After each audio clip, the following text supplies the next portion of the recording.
the stories with Brisco and Bradshaw. I would be Bradshaw. That will be the WWE Hall of Famer, Oklahoma's favorite son, Mr. Gerald Brisco. And we got a Texan on with us today. Southern heavyweight champion, Southern world champion. He's wrestled all over the world. He's got a book out, The Last Ride, Mr. Scott Casey. It's a pleasure to have you on, Scott. John, do you like to be called John or JBL or XYZ? I don't know. John's good. I've never been called XYZ. Mr. Briscoe's called me a lot of things I can't repeat. I know that. Good. He's a rotten bastard sometimes, but I love him from to Oklahoma. Hey, watch your language. Watch your language here, Tex.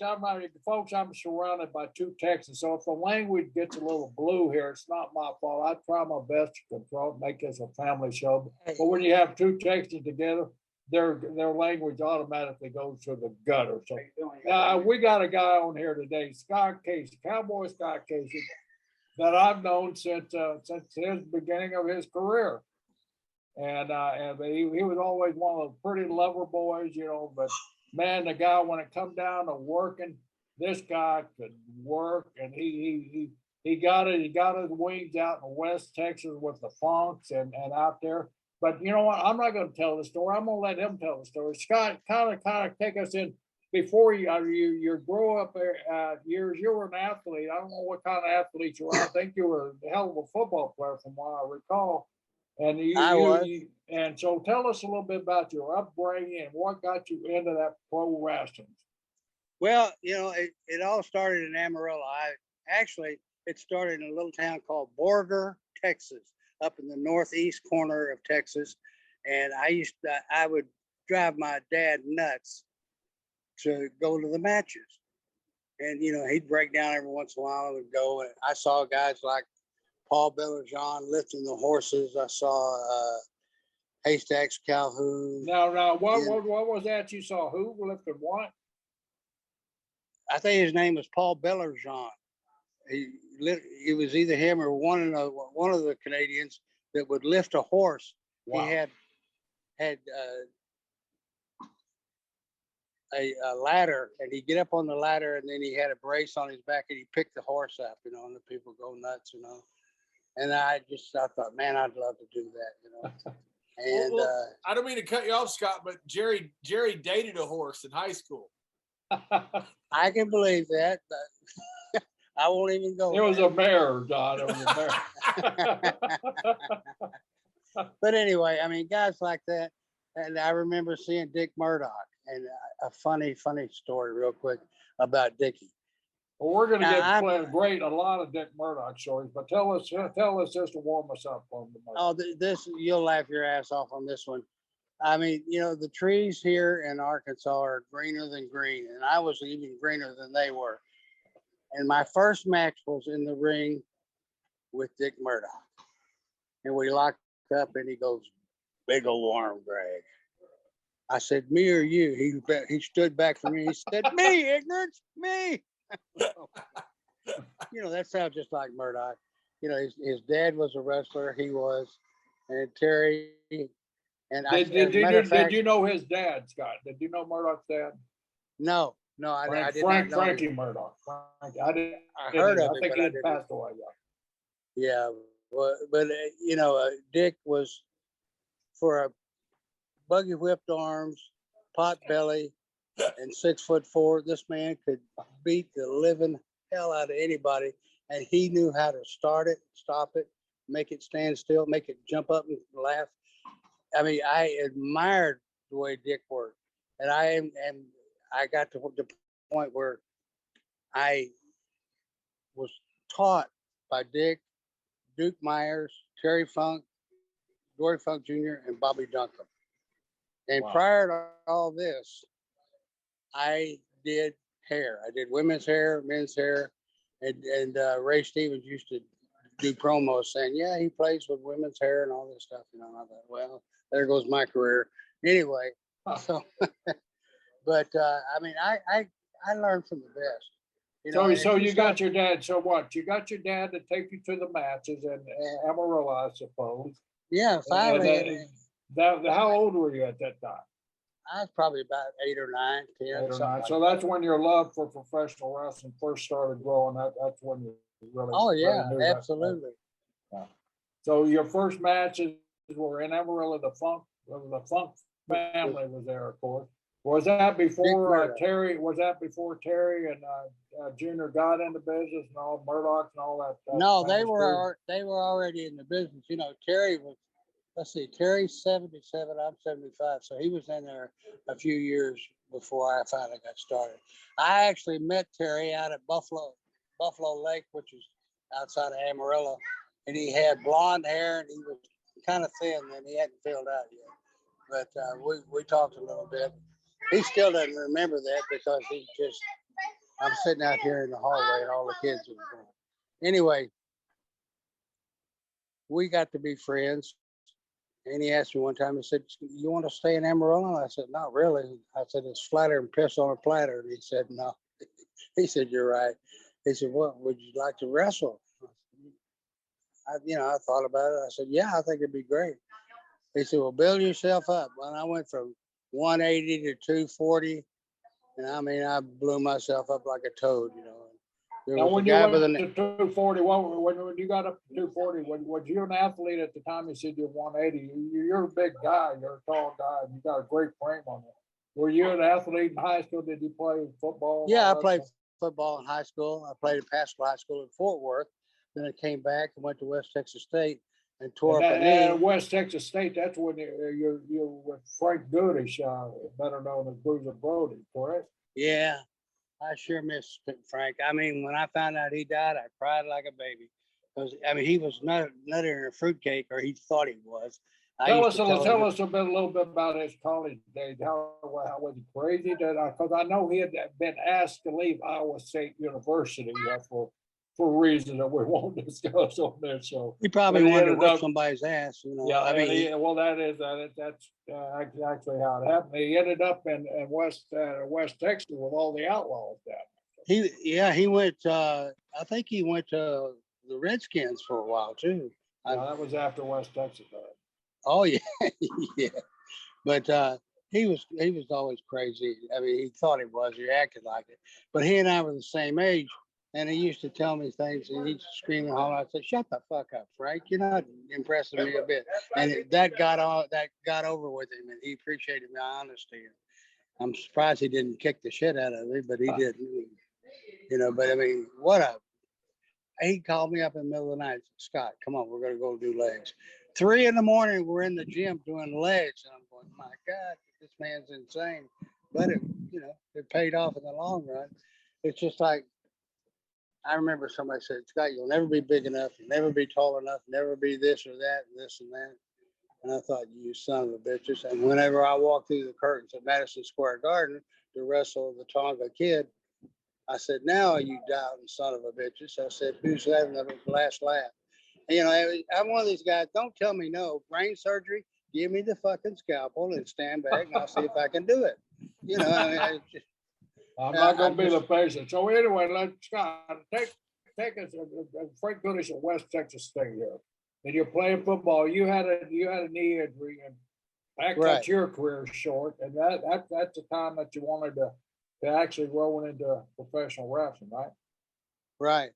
Frank had the bug bitten Frank yet about wrestling, or was he still into football, wanting to play football? He was quite a guy. He was a journalist. Believe it or not, he I don't know. He worked for the newspapers and stuff like that. Yeah, he actually had a job for the Dallas Herald. Dallas Morning News. Dallas Morning News is writing sports articles for the Dallas News when he actually got into the business. But okay, Scott. Wow, here we go. I'm here. I know you're here, but we lost you for a second. That pretty face here. I was trying to be nice and listen to you. That's all. Go ahead. We lost your picture. Can you? Before, can you do it again? Let me see if I can find it.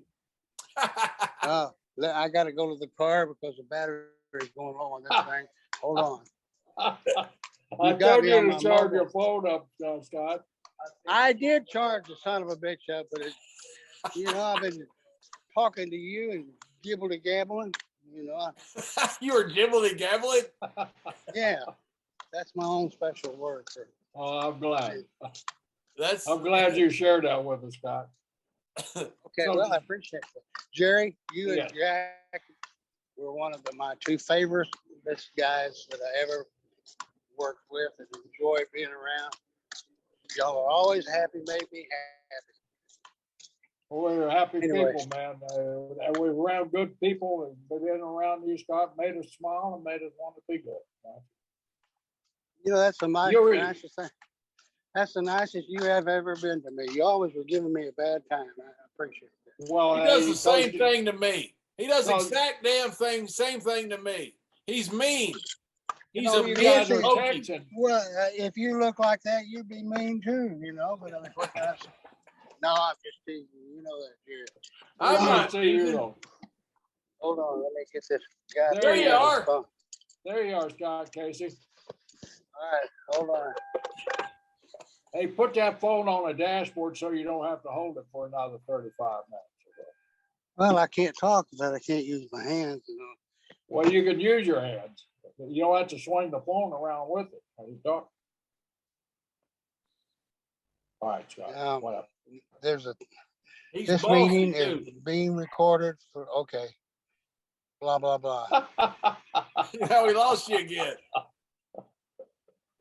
Scott, you I'm damn, trying. you Texans or something, I tell you. Okay, there you are. Yeah, I but see where are your you? face. We don't see your face. We don't see you. Well, I'm pushing everything but my dick trying to get the right thing here to work. John, you know that's old farts. Yeah, he worked for whatever week.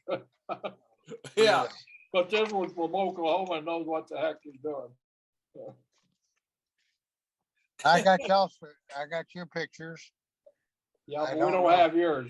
We don't, What do I- that little camera down on the side there with the red slash mark to it, and that's a sign like this, if you don't know. I'm trying That's to find it, Jerry. If you touch the screen, the emoji should show up at the bottom. There should be a camera with a line through it. That's what you hit. John, he don't know what an emoji is. Wait, so you're on there for a second. You did it. There you go. are. Okay. Look I at got you, the car. Scott. All right, Jerry. Do I send you the bill for my gas? I've been wasting it all out here. Yeah, no, seriously. $4.50. Huh?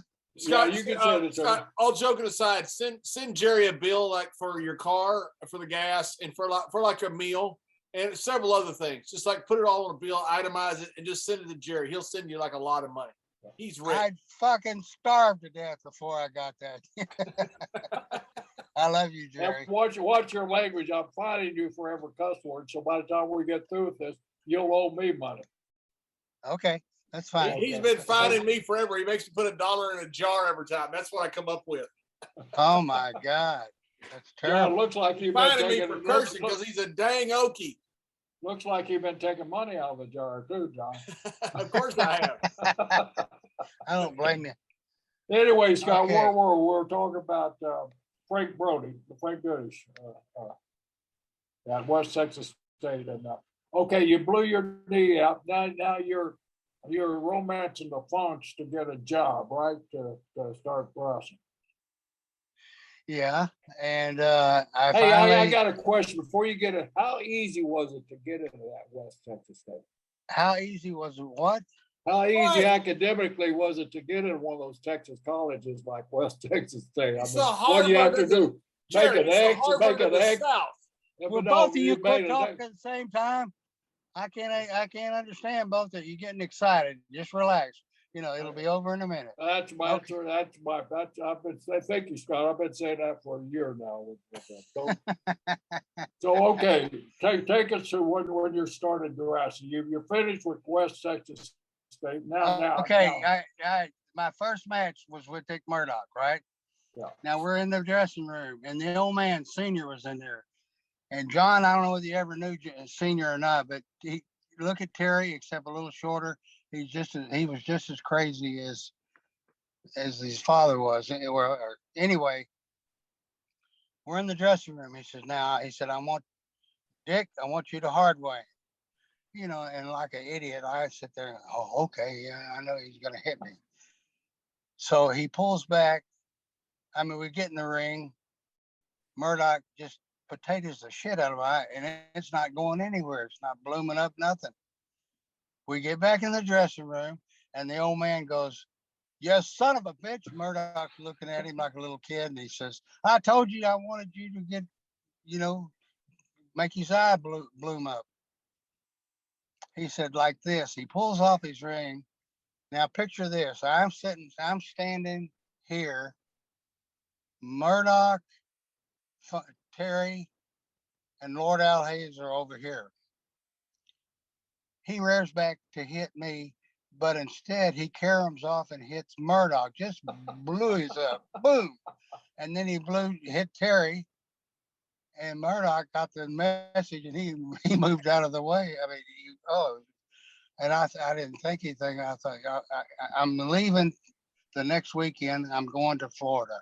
I ain't been anywhere east of, I don't know, Tyler, Texas. I mean, and I'm going to go down to Florida. So I go down there with this big eye, and I walk in there, and I meet Eddie Graham, Duke Kiyamuka, and Hiro Matsuda. And they're talking to me, and I said, "Oh, we see the old man got a hold of you." I said, "Well, it wasn't my fault. Murdoch couldn't do his job." And they laughed their ass off at me. They thought I was so funny, and then after that, for some reason, I always got whacked. I got whacked in the lip and split my lip the same night. Uh, uh, I'm having a brain fart. It's so much fun being old. You're going along, all of a sudden, it's like you step in a pothole. Boop, boop, and you forget. But anyway, That don't matter. Anyway, Eddie Graham, God damn, I'm all right. Eddie got his lip split. And he said, "Come on, you can ride with me back." He said, "I like split lips." And I mean, they were nuts. These old timers, they didn't give a shit. Because they knew eventually we were going to take their place anyway. And it was, what a ride. I mean, it really was. I had a lot of fun. And now, Florida, was that where you first ran into my brother Jack? Because you knew Jack before you met me. Handsome Jack, yes. Now, I would always tell him that I could find a girl prettier than whatever he could. And son of a bitch always found one. He didn't do anything with them, but he just found one, and he'd sit there and have a drink with them. And I thought, well, okay, this is the way it's going to be. But I mean, I tell you, Jack and you were so nice to me. You really were. And wait a minute, you're ruining my reputation. You're saying I'm nice to somebody, Scott. Well, you were. Hell, I was young. I was young then.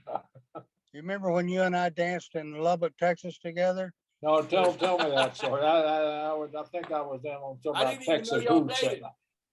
Yeah, we were hot out on there for a while, John. There you go. But we had a lot of fun, Wait a minute. You gotta talk about this. What about you dancing with Jerry? I don't remember if I put him over, he put me over, or we went through 30 minutes. I'm not real sure. I know it was an easy match, because I told him I'd leave the ring. He could wrestle himself. He hurt me. He started laughing. I think you were champion. I think you were Western States champion. So, of course, I had to do the honors. Well, somebody had to do it. Well, I did, because you were Western States champion. Who did you took that belt from Brody, did you? How did that come? Is that? Oh, yes. You won't believe this story. Brody was going to go to Japan. So they wanted him to drop the belt to either one of the Funks, Ricky Romero, or Dick Murdoch. He said, no. They said, what? He said, no, I'm not dropping it to you guys. He said, I don't like any of you. He looked at me. He said, I want Scott to have it. I'm sitting there going, boy, I'm going to get my ass kicked. He said, no. He said, I want you to have it. We go to Corpus Christi. He said, I want you to beat me right in the middle with a sunset flip. Who the fuck's going to believe him? But that's what he wanted. And that's what I beat him. And I took the belt. then I went back and wrestled you. But it was just, oh, I got to tell you this real quick. We're leaving the Corpus Christi, and there was a huge thunderstorm there. Terrific. We go out to the parking lot, and we see these lights shooting off up into the air. Honest to God, guys, this is the truth. Well, this is the story that we've been waiting for. This is the Wahoo story? No. No, Shut up. This is okay. I'm shutting up. I'm sorry. All right. So I'm riding with Wahoo and me, Mil Mascaris, and Tom Jones. We're going now down from San Antonio down to Corpus. There's mile markers, 164, 165, so on. And there's nothing out in that area. No, nothing but piss and water. But anyway, we get out there, and are you drinking beer over there? I hope so. No, I wish I was. I'm drinking a Monster Energy drink. Shit. Anyway, I wish I was. Anyway, we both been sober, Scott, for the whole year now. You're going to drive us to drink today. That's right. Well, I tell you what, if we get together, I'll get you drunk. Tell you more. And you, by the way, you beat Stan Hansen's record too. What? Say that again. No, you beat Stan Hansen's record on trying to get on the air and stuff. Somebody so anyway, Scott, let me tell you Scott, no, John's got to set this story up here. So let John set it up, and he's gonna tell it to you. Well, this is a story you driving and seeing something that's quite extraordinary, right? I mean, this is a once in a lifetime adventure. As God is my savior, it was a UFO, and I don't remember the mile marker. We came over this hill. Now listen, this thing is hovering over the ground. Mascaris is talking Spanish. Tom Jones, oh Lord, oh God, oh Lord. Wahoo says, I think I'll stop and see if we can book them on the next show. I said, if you get your fat ass out of the car, I said, I'll leave you. He started laughing. Gentlemen, it was hovering over the ground, and these lights were shooting around like this, shooting around it. And I swear, and I talked to Mascaris first time in years. I saw him at the Gathering in Charlotte. And I said, do you remember? He said, the UFO. I remember it very well, my friend. And I went, oh, fuck. I mean, I almost shit myself. Especially when Wahoo said he wanted to get out and book him on the next show. Oh, God. But anyway. What happened to the spaceship?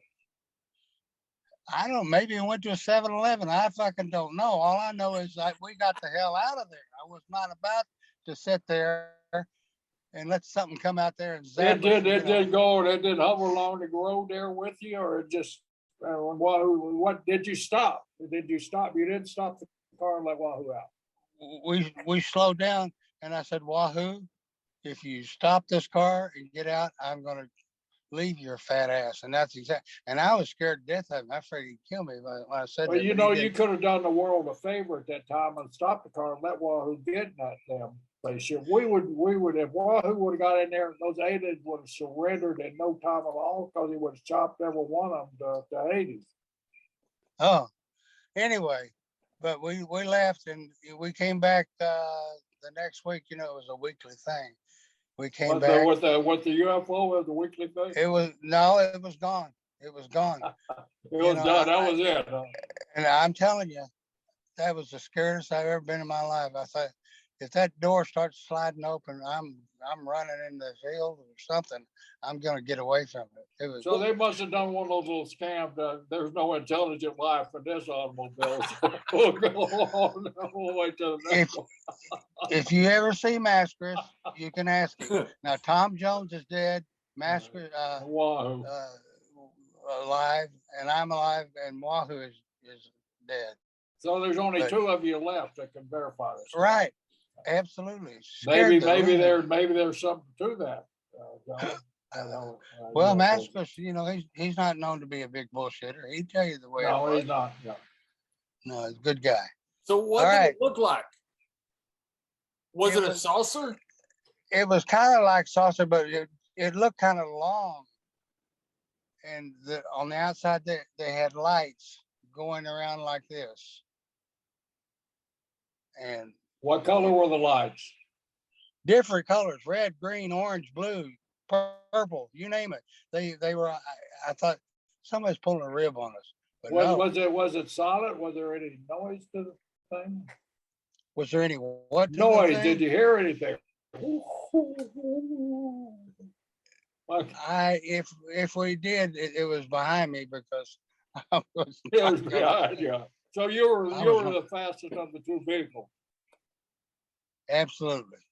So no way. So you outran a UFO on a West Texas desert road. Don't give me that bullshit. No, we were still in the car.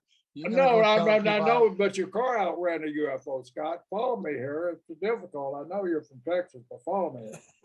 John, how do you put up with this bullshit? That's what I want to know. I have no idea, and I've done it for 30 years. Wow. Oh, he hired me, Scott. He hired me at WWE, and ever since then, I've had to put up with it. I'm glad that a UFO didn't land in Oklahoma. Oh, well, shit. They'd have been selling hot dogs for $1 a piece. We got a curio shop that we would have been sold to all kinds of souvenirs. we would have monetized that thing, Scott. For you that don't know, because you're monetized means you make money off of it. You see what I mean, Scott? That's what I got to put up with. Pitiful. Jerry, I've got a picture of me and Jack, and I don't know if you're in it or not. We're in Japan with Moose Morawski. Remember Moose? I remember Moose, yeah. Yeah.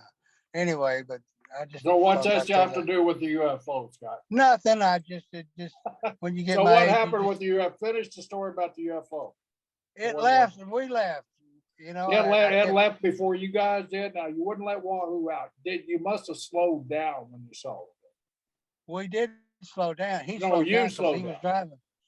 Yeah, he was driving.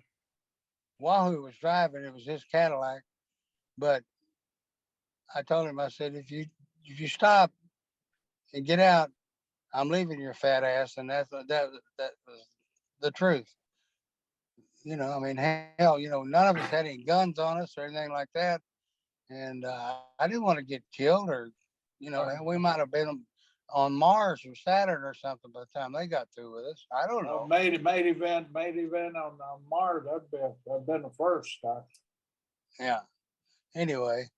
Would you Wahoo would want you to put him over, I'm sure. Say what? Wahoo would have wanted you to put him over. If you had a gun, would you have shot one of the aliens? If he'd have come at me, yeah. Hell yeah. Wouldn't you? Would you want some little green thing coming up on you, grabbing your testicles or whatever? I mean, how do you know he was green? Well, that's just what they call them all. They're green or gray or something like that. Now, Wahoo always carries Wahoo was always armed. He was probably in the trunk, thank goodness. He had a shotgun in the trunk. That's another story I could tell you about. Well, tell us Wahoo and the shotgun. Wahoo and I were coming back from Del Rio, Texas to San Antonio. And he stops, he sees there's a deer there. We can get some backstrap. I didn't know what the hell backstrap was. He said, but it's really good. You know, I didn't ever hunt or anything like that. And blam, he had the shotgun. He pulled over, blew him, shot the deer. He's laying on the ground. He said, he never called me Scott or Casey. It was always motherfucker. And I don't know why. And it used to piss me off. But I'm not going to tell some big crazy Indian that you can't call me anything. So anyway, he said, grab the deer and put him in the trunk. I said, you grab your fucking deer and put him in the trunk. He said, there's blood all over it. Well, he's dead, isn't he? I said, I don't know. Wahoo goes back there, grabs the deer. The thing starts reacting. And he looks like he was in a knife fight, and the only one didn't have a knife. Honestly, God, there was blood all over him from head to toe. I said, that's why I did. He said, drive, motherfucker. All right, I drove us home. So it was always something funny going on with him. How was the backstrap? Delicious. So you found out what backstrap was. Yeah, the meat on the spine and all that crap, and made deer chili and all that. Oh, Lord of mercy, was it good? Wahoo knew how to dress the deer and how to fix that venison chili. I mean, I've had that with Wahoo, and he could prepare that very good. He was a man's man, I'll tell you that. So Scotty, let's move over to Joe. Hey, Jerry, wait a minute. Scott, did you tell the boys about the UFO? I told everybody about it. I even wrote it in my book. What'd the boys say? Had they ever seen one? Some of them had, some of them hadn't. And I just, it's the truth. I said, ask Mascaras. He'll tell you the same thing. He said, see? He said, it was the truth. And Tom Jones, until he died, he said the same thing. Which of the boys had seen a UFO? Terry. Not Terry. Terry Funk doesn't count. He's an alien. He actually is an alien. He was a product of that UFO. I talk to Terry daily. Just to let him know somebody cares, And he, well, I'm just kind of hanging out like that. I said, well, quit playing with your Peter and do something else. Oh, you're funny, Last time I talked to Terry, I told him I wanted to come and pick him up, and we're going to run to Mexico like those guys. And one flew over the cuckoo's nest. The next time I called him, his daughter said, "Would you quit telling Terry that you're going to meet him out in the parking lot because he wanted to go out in the parking lot." It's so bad. I mean, I just ask him how he's doing, what's going on, and he's been out, and he's got a friend named Ronnie Mankin that lives up there, and Ronnie always takes him out to eat. And what was his name? Mankind. Well, I can't think of his real name. Cactus Jack. Yeah. But anyway. Mick Foley. Yeah.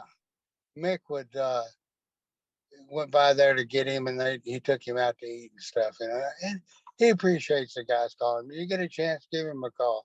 I call him a lot. Like I said, I was asked not to call him for a while. I was asking, has anyone called you? No. And I talked to somebody. Yeah, I just called him yesterday. Goofy bastard. Anyway, but well, he's 77. He'll be 78. June, July, somewhere around there. But he's a good man. He really is. So that was your only experience with the UFO, Scott?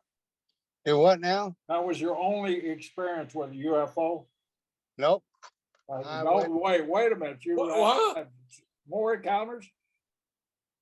Listen to me. I'm listening. You know where Paladera Canyon is? No, but that Texas probably does. I know exactly where it is. Okay. He got his first one there. You remember the lighthouse?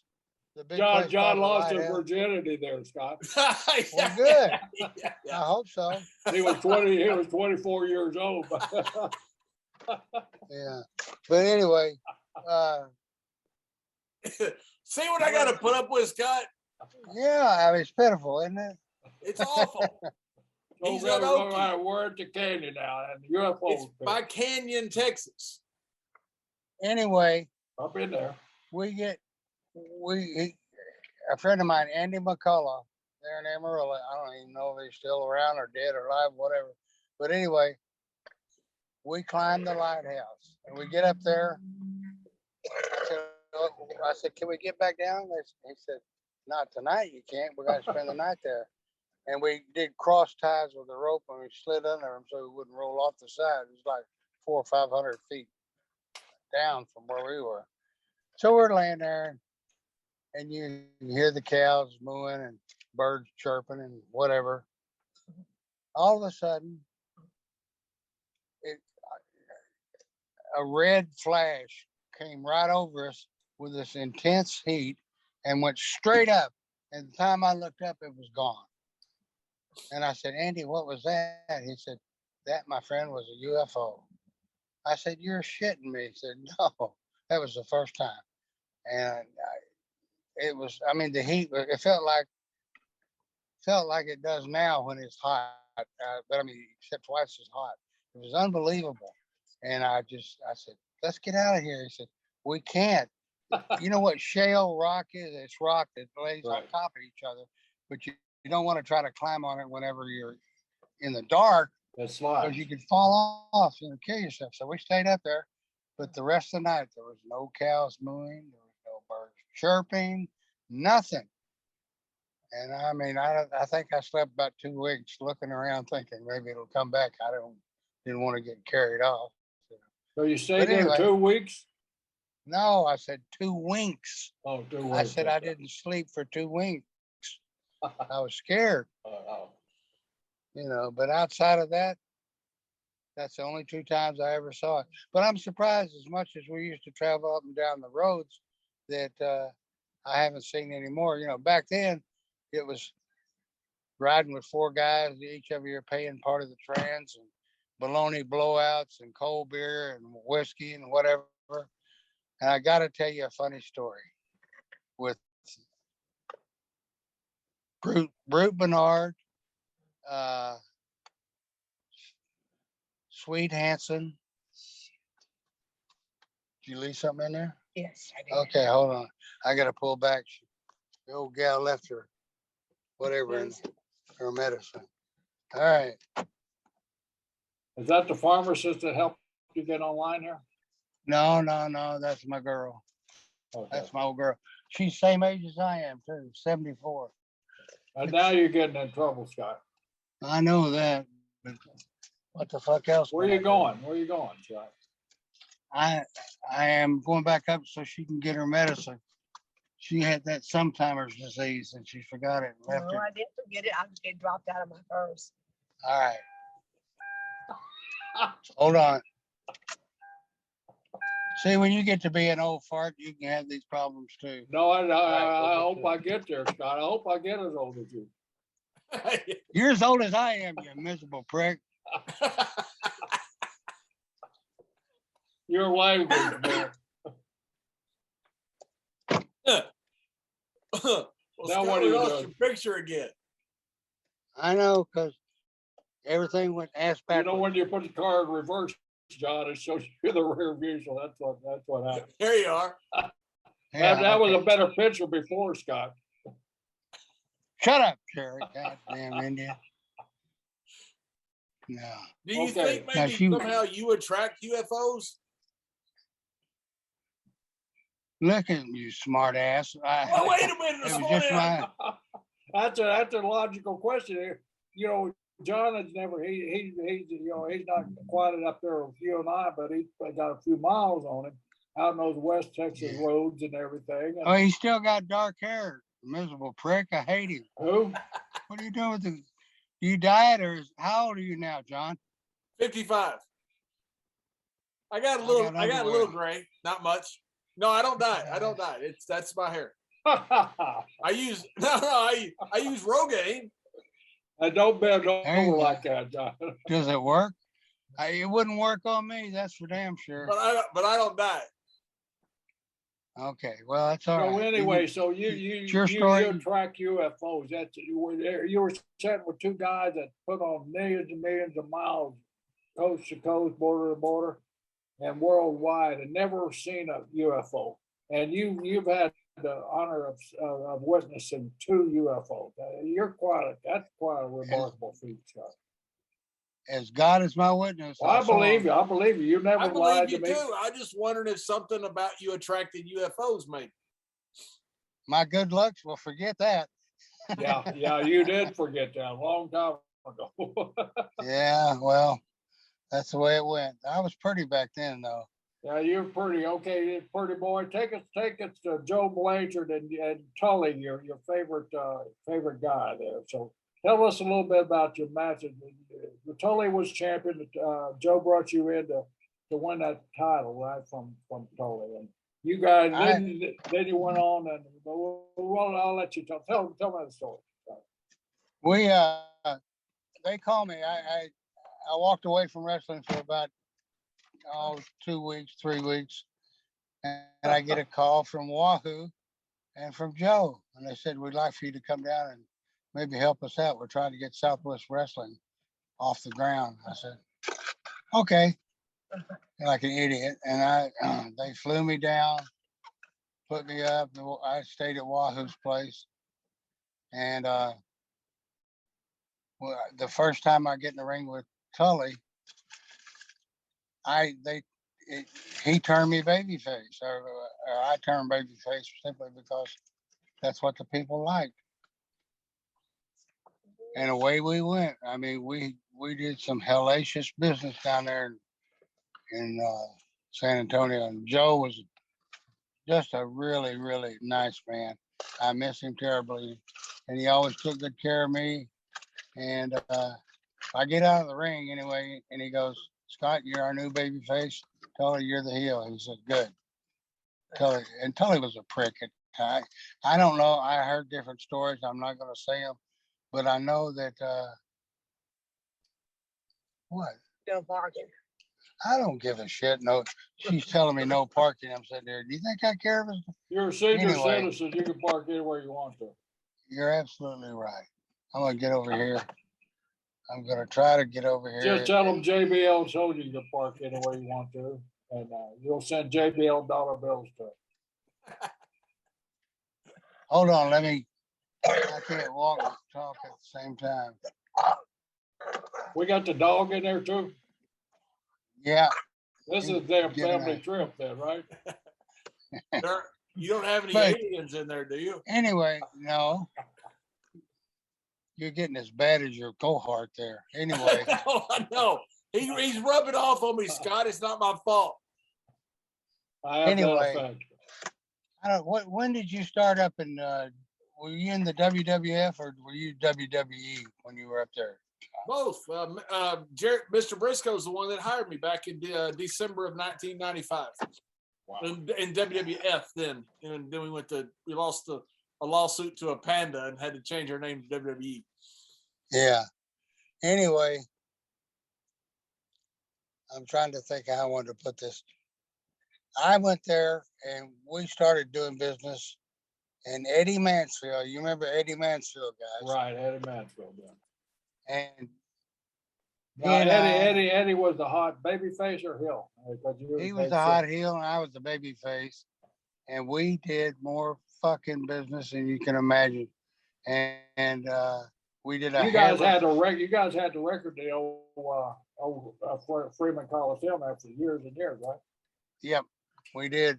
There's something like there was like I don't know 5,000 or 10,000 people that couldn't get in because they didn't have any room for them, and we just and Eddie, once in a while I'll talk to him, and he still says they'll never meet. They'll never make another match like what we had. What was the match? What was the match over?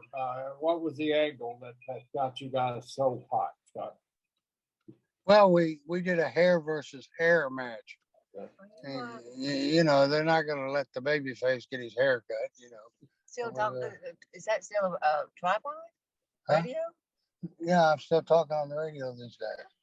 Just sit there and smoke your cigarette and give me hell. We'll stop somewhere and get you a beer. Okay. Yeah. You get these old broads. I swear to God, they just want to rule the world. You're gonna get killed, Scott. Huh? You're gonna get killed. Oh, tell us the story about the hair match. How did the hair match come about? Well, Eddie called me everything but a lesbian on TV. Every time he turned around, he was just bad mouthing me going on. And his tenacity and his thoroughness as far as being a babyface actually finally caught on. And he could not go anywhere. People were trying to whip his ass and everything else. And when I was in the Carolinas, I learned how to sell. I learned the art of selling. And it stuck with whenever I got with Eddie. And he just compounded it. Each time he was on TV, it was just over and over and over and over again. it was one of these things where, goddamn, Scott, will you kill him before we do? And we just, it finally got over, and Joe came up with a hair versus hair match. Well, actually, it was probably Wahoo and Tully. And it's so funny because they had Eddie and me over at Wahoo's house, and he said, "All right, Scott, we're having a hair match, and you're going to lose." And I went, "Oh, shit." He started laughing and said, "No." He said, "Eddie's going to lose." Take your cap So off. Take your cap I, off. I still So lost. you did lose the match. Yeah. Eddie still got a full head of hair. What time it is? Yeah. It doesn't matter what time it is. I'm talking to these guys. Literally, you're cut off with beer if you don't shut up. She's giving me hell. Anyway, I mean, we can go on for hours on all this crap. I mean, I had so many things. I've got I've got to tell you the story about Wahoo and me and Tom Jones, and I think Mascaris was with us too. We did our TV there in San Antonio. It went on for 12 fucking hours. We never had a break. It was just, crazy. So we get through, we go to Diamond Jim's, a bar there, and they had this like 9-foot white polar bear stuffed, and we'd sit there and drink, and Wahoo's get drunk and say, "I'm gonna scalp the bear," crazy shit.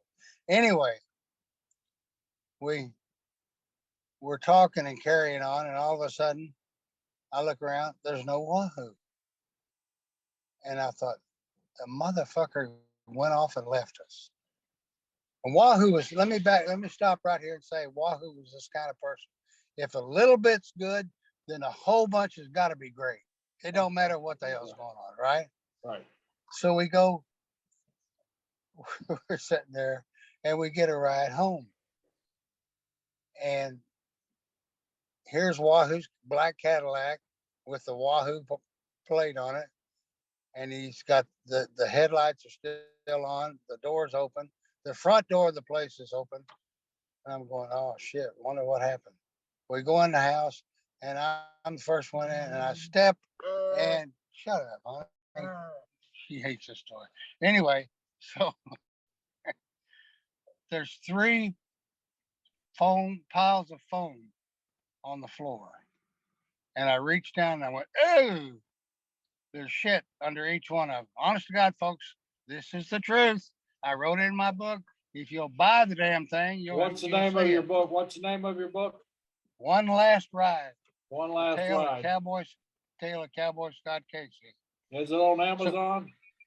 No, they take too much money. I just sell them from my place. From your place. So how can they get that book, Scott? Well, they can go on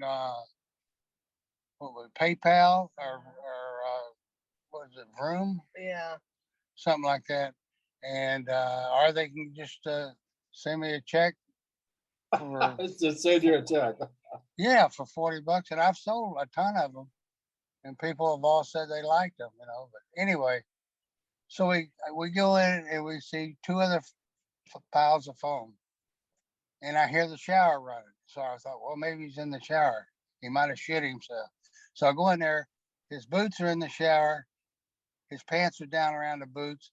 There's about $300 in cash floating in the water. Mm-mm. And I went, what the hell? And we're hollering for Wahoo. We go back to his room.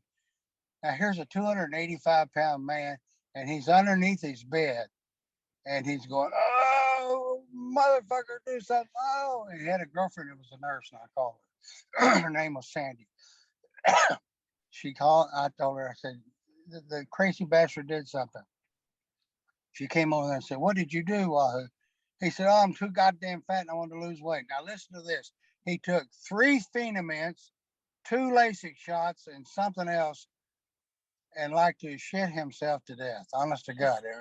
I can back this story up, Scotty, because I've had Wahoo tell me that story himself, and it's exactly like you said, too. Honest to God, you can't imagine a 285-pound man and his girlfriend had to I give don't want him. to want him bad. I can back that story up because I heard the exact story from the exact same way, told the same way, and same ending from Wahoo himself. It was. He's lucky he didn't kill himself. He just had enough tenacity in him and strength. He stayed with it, and she gave him some. That's just like a Texan, though. He thinks he can take all these pills, lose weight instead of doing it the right way and working hard. You guys always take shortcuts, all you Texans do. Yeah, well, all those years playing football, and then whatever. I guess he just didn't want to work out like that anymore. Yeah. Hey, Scotty, you got a great story of when you were starting with the great legend Johnny Valentine. And I think in North Carolina, John Valentine in North Carolina, when you were first starting in the business, when you were doing a favor for John on TV in North Carolina.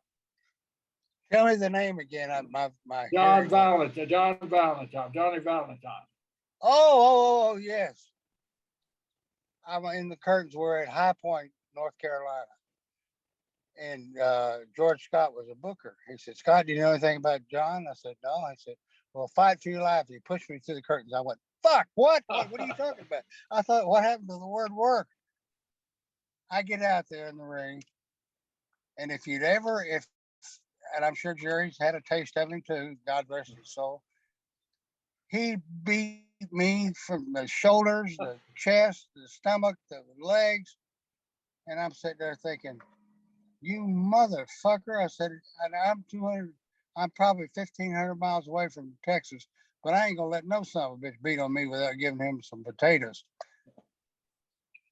Angelo Martinelli was the referee, and he backed John up towards the ropes. I was on the apron, about half out of my mind. I get up and I thought, I'm going to whale the piss out of you. And I did. I hit him so fucking hard, his legs, they kind of buckled. And he goes down and he gets back up. And I thought, oh, here he comes. I'm going to have to fight him. And all of a sudden he started working. He just back then the old timers wanted to know if you had any guts to get in there and fight some big son of a bitch and get through it or work with it. And that's what happened. He said, I love it. Do it again. Yeah. I thought, shit, I'm going to die. And I told Greg, his son, about it. And Greg laughed. He said, that sounds like Dad. Yeah. But anyway, I mean, for all the people in the audience that never knew who John Valentine was, if you never had the pleasure of watching this man work, I watched him one night do a match. He stepped on the first step of the stairs going up into the ring, and the people started yelling. He stepped back down, up, down. He did that for 10 minutes, and the people were going out of their mind. And I said, these guys today, they think they know how to sell or work. They don't. I mean, you do, but you don't. It was a whole different time and a whole different era. And Jerry, you'll back me up on this because you wrestle some of the tough guys too. I mean, I wrestled Swede, Hansen, Brute, Bernard, the Demolition. I can't remember their real names, but anyway, the two guys that buried somebody and somebody else. Anyway, and these guys taught you timing, how to sell, how to walk, talk, look. And I thought, wow, is this what it's all about? But I mean, back then it was. You had to know what you were doing in there. That's why we did so much business in San Antonio with Eddie and I. But I mean, the timing had to be impeccable. You had to know what you're doing. And you had to know when you made a comeback, you better know that you're going to get the piss whaled out of you if you didn't. Frank Morrell, an old timer. Remember Frank? Oh, Frank, yeah. Yeah. He called a high spot that was about 8 parts going in it, and I screwed up the last one. He gets me up there in the ring in a sleeper. He said, if you do it again, he said, I'll kill you. He said, I'll beat the shit out of it. We had about 20 different high spots in this one match. And I thought, I am not going to let this big bastard kill me. So I got there. And I remembered him. because sometimes you forget, you get these brain farts and things happen. I wrestled Ivan Koloff one time in Florida, and he said, "Scott, what's the finish?" I said, "What?" I told him I had a brain fart. But I mean, it just happened. They don't know how to work today like they used to, but they're making a hell of a lot more money than we ever made. And God bless them. We paved the way for them, and I'll get off my soapbox here. But I mean, you learned a lot. You learned. I mean, you just had to. Well, the great thing about that, Scott, was you got to travel territory to territory and take on guys in the top positions in each territory. And each little territory had different styles, even though the same basic moves and same basic heat and comeback, but how you presented it and everything. And everybody was different. That was so the learning tree at our time. And if you traveled around these different, you got to learn stuff, and that's now you're working with the same style every day, every night. So it takes a lot of that away from them. And so they didn't have the benefits that we have of working with all these different guys. Yeah, one of those. What is it? Hold on, I got to take her to the liquor store. The woman wants a drink. So. You hadn't been already? I hadn't yet. Let me get. Well, hey, Scott, we'll let you go. You've given us very generously a lot of your time, so we can't thank you enough for doing that. We know we got to run and do what you got to do. I got to tell you, I got one quick story I got to tell you. All right, let's hear it. Do you know who Bruce Swayze is? Oh yeah, beautiful Bruce. And he was related to Patrick Swayze. Bruce was a shit disturber, and I love him to death, and I talk to him every day. He's the only man I ever know. He's a great guy, John. He's the only man I ever knew that could make $1 million selling rubber bands. But they make they net over 20 million a year in rubber bands. So I could show you a picture if I could. I can't do it on here because you'd be in Xanadu by the time I got to. Anyway, Bruce and I are sitting in the back seat, and both of us, we're about 230, 240, something like that. Not that big. But and here's Brute Bernard, 290. Sweet Hansen, 340. Big men. And we had the bologna blowouts. Back then, if you don't know what that is, John, we always stop at 7-Eleven, pitch in and get bologna, cheese, whatever, and a case of beer, and everybody would split it. That's the way it went. So we get back in the car, and Bruce says, "Watch me fuck with Brute." Now Brute's about 3 cents short of a nickel sometimes, and he was just. Bruce goes, "Are we home yet?" No. A couple of minutes later, "Are we home yet?" No. He keeps doing this, and all of a sudden, we're going down the road. Now we're in Swedes. I forget what they call the kind of car, but anyway, he throws the bologna and cheese and everything up in there, and he goes, "Cocksucker, I tell you 20 times." He's French Canadian. He says, "I kill you." He's strangling the shit out of Bruce. And Bruce is laughing his ass off, and I'm trying to pull him over. We stop in the middle of the freeway. Honest to God, this happened. We stop. Cars are whizzing by us. Swede gets out of the car, gets in the back, pulls Brute off of Bruce.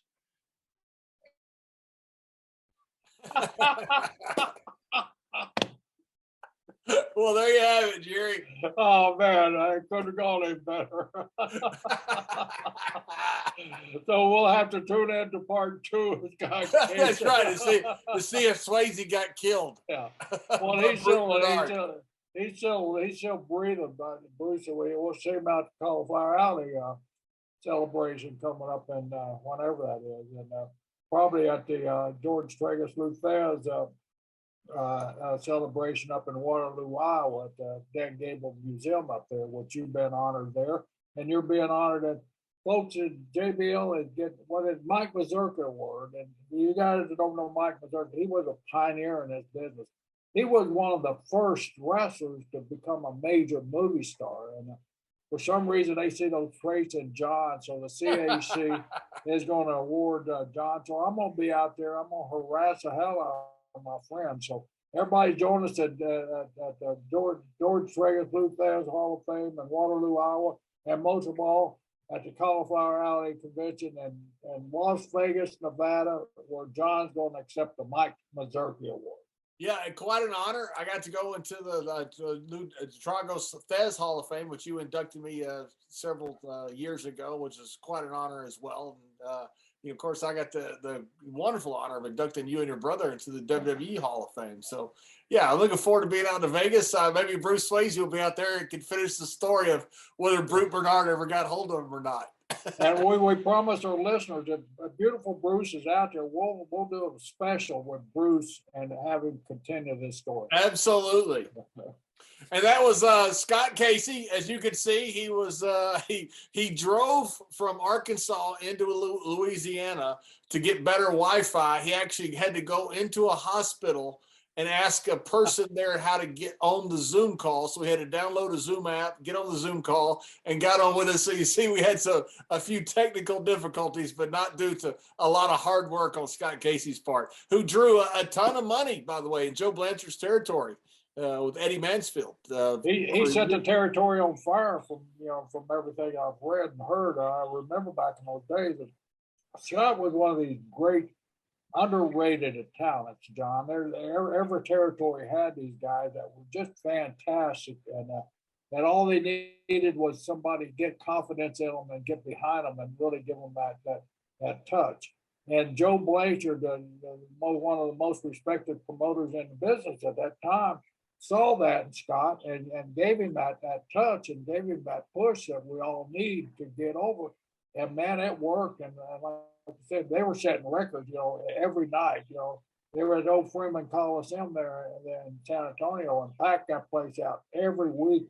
And if the Saddle Dome or the Superdome, whatever that dome is out in Texas, had been built at that time, they probably would have packed out because it was one of those deals where more people were turned away than that was loud in the arena. So this guy's the real deal, man. And he's just one of those unsung heroes that we like to bring forward on our show and give them the platform to tell their stories. And as you can see, an incredible personality. And like you said, there were guys who were huge stars in certain territories that a lot of people today may or may not have heard of. But in the day, they were as hot as they could be, just like he and Eddie Mansfield were just as hot as they could be in Joe Blanchard's territory, which, by the way, Joe Blanchard had USA Network first before Vince. Then they lost the TV, and Vince ended up picking up. When Vince started taking over the wrestling world, one thing he did was he got assets. He got USA Network. He got the Georgia Championship Wrestling, TBS, which made the Briscoes rich, and I don't know about famous. They already were famous. But he's also buying up talent too, Piper and Hogan, those guys. But one of the gems that he bought was USA Network, and that was all Joe Blanchard, who was actually there first at USA Network before Vince. Yeah, it was quite a run back in there, and that territory just was smoking hot. I mean, a lot of guys really wanted to go there, but it was so small that only a select few could get in there. And that Wahoo McDaniels was a booker there, and Wahoo booked every major territory in the country. So, and Tully and Joe, we talk about Tully so much. His dad, John, was just what he was all conference football player at Kansas University, plus all American wrestler at Kansas. So he was a two-sport star. And as you know, John, keeping up with that. Plus he graduated. So keeping up with your academics and being a two-sport star, you got to be sharp. And Joe Blanchard was one of the most respected and honorable men that you ever come across in your life. It was, you meet these guys, you hear all this stuff, you get goosebumps sometimes. I actually was Joe Blanchard, one of these guys, because of his background, being an amateur All-American and a great football player. When I met him, it was meeting a star, and I got goosebumps from meeting him. But what a wonderful man he was. Yeah, a few guys you meet, that you just think that guy's a star. That guy's a stud. And it's cool when you get to meet people like that. When you haven't ever met them before, or you get to meet them, you may have seen them, but you finally get to sit down and have a conversation with them. That's awesome. Well, we got to thank Scott again, and for taking his time. I mean, this guy went out of his way to share his stories with us. So we really appreciate Scott's effort and his girlfriend's effort too of getting him online, and the pharmacist in the hospital. That's right. That she was busy saving lives, but she recognized Scott Casey being from that area and dropped everything she was doing. So probably 3 or 4 people dropped dead because of this podcast. Well, he went into an emergency room. It was an emergency. Yeah, He had to be on the show. Yeah. So here we are, folks. Thank you. And we'll see you next week with Stories with Brisco and Bradshaw.